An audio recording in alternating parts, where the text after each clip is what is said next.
বাঘ মামা করলো তারা, তাই তো আমি ছুটে এলুম বেঙ্গল মিউজিয়ামে। ঢুকেই তো চক্ষু চড়ক গাছ।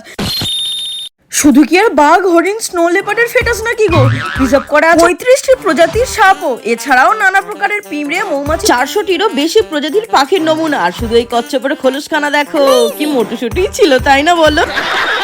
এছাড়াও 110টি প্রজাতির ডিম এবং দেশ বিদেশের নাম না জানা হরেক রকম পাখির সম্ভার। ভয় লাগছিল আমার এই কঙ্কালগুলো দেখে, যেদিকেই তাকায় শুধু স্নো লেপার্ড, বাঘ, কালো ভাল্লুক, মনে হচ্ছিল যেন আমাকে গিলে খেতে আসছে। আর এই মিউজিয়ামটা কিন্তু দুতলা, বেশ বড় সড়ো। সমস্ত অরিজিনাল প্রাণী এখানে যেমন প্রিজার্ভ করে রাখা আছে, তেমনি তারই সাথে সাথে তাদের স্কিন, দাঁত, নখ সমস্ত কিছুও এখানে প্রিজার্ভ করে রাখা রয়েছে। আর তোমরা যখন এরপরে দার্জিলিং আসবে, নিজেরা না আসো, সঙ্গে যদি বাচ্চা থাকে, তাহলে আমি বলবো অবশ্যই একবার এখান থেকে ঘুরে যেও। আচ্ছা, এটা তো গেল মিউজিয়ামের ভেতরে। এবার মিউজিয়ামের বাইরে দেখো কত রকমের প্রজাতির ক্যাকটাসের সাথে পাতাবাহার গাছগুলো রয়েছে। দেখাশোনা সব শেষ, এবার ফিরতি পথে বাঘ মামাকে আমরা বাই বলে হোটেলে চলে